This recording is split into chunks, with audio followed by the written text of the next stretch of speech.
project about slave rebellion and revolt and freedom and emancipation. This will be the closest thing that I will have and feel that my ancestors felt. Freedom! Let's get it! Freedom! Let's get it! Let's get it! Freedom! Let's get it! Let's get it!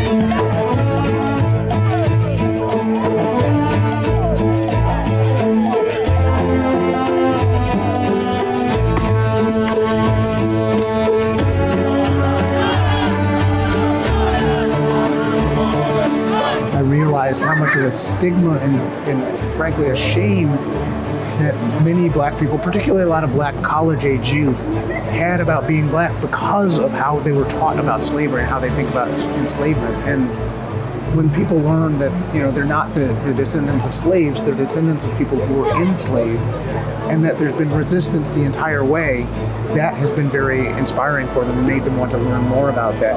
It really sort of shifts the understanding.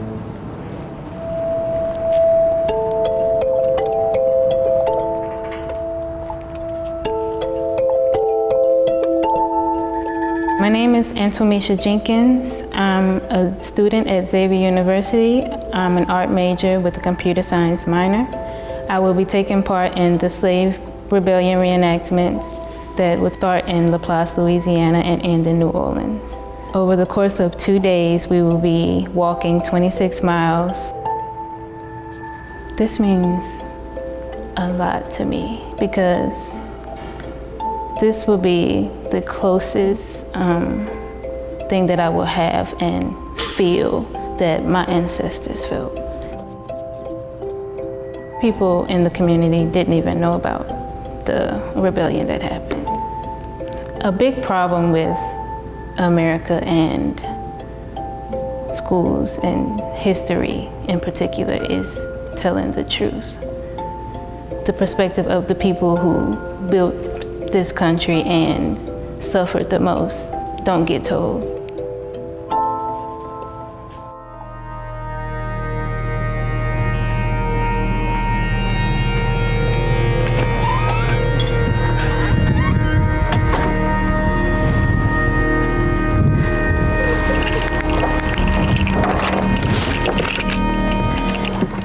Okay, so we're going to the meeting site. The call time is 6:30. It is 6:04 now. I'm not tired at all. I didn't get any sleep. And I was like, you can ask Elena. I was listening to music, cleaning, and trying to, I don't know, I guess get myself together. But I have like a lot of energy right now. I was a little anxious this morning, like getting up and like looking at the time, like seeing that I have to leave in like 30 minutes. But I know that it's like my body getting ready to do what it needs to do to perform. So I think I'm ready though. I'm really about to do this and I'm gonna walk all these miles and do what my ancestors did. Like, I don't know. But I'm ready for it, like I'm excited about it. I brought a scarf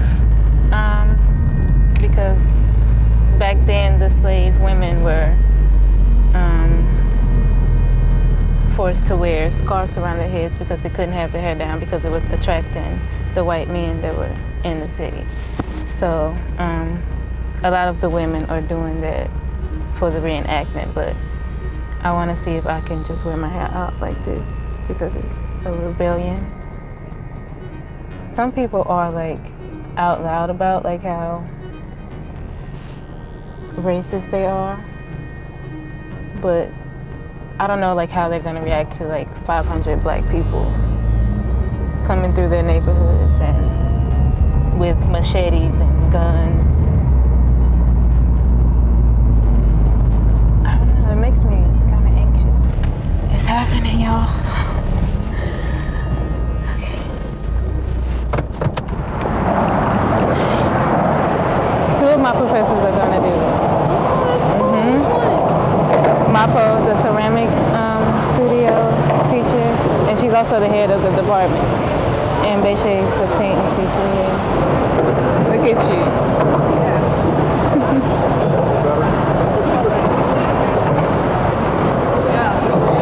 Yeah, we ready? She's putting her head thing on. Thank you for so much for showing up so early.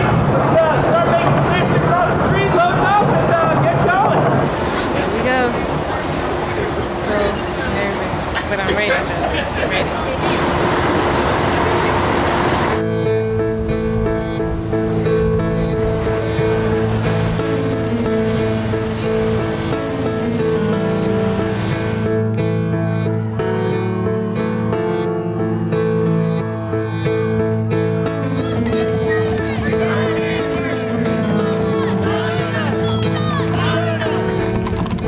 What this is doing for people that don't look like me is blowing up that history and showing your ancestors fought back. Your ancestors did not go quietly into that night. I can't change what they did. I'm not responsible for what they did, but for me to defend their actions today would be to recommit the sin for which they are guilty. So what I can do, not as a white savior, not as something like that, it's just be an honest historian and talk about what happened, own it, and just say the very simple words, I'm sorry.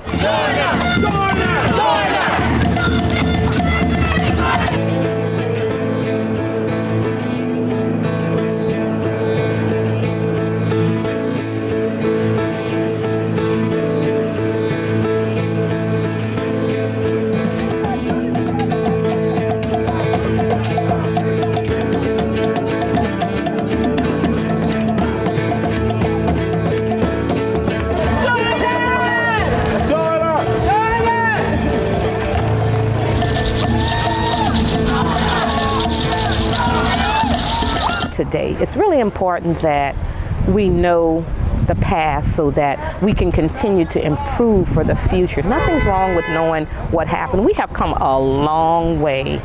We truly have.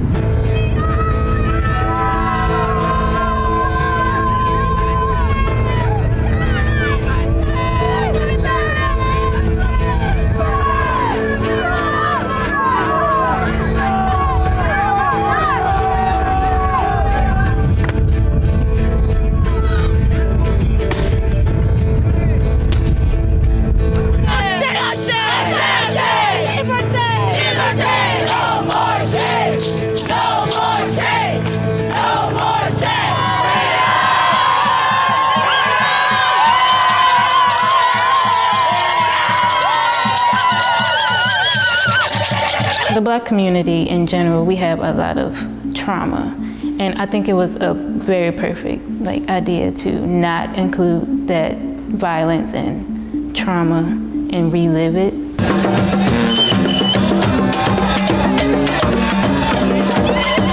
This project actually opens up a whole new framework for people to look at that and to actually look at the people who resisted as heroes and center that and their radical ideas of freedom as being more radical than the enslavers who wrote the U.S. Constitution, who always get talked about as the founding fathers and creators of democracy and freedom, when their entire basis of freedom was the exploitation and ownership of people.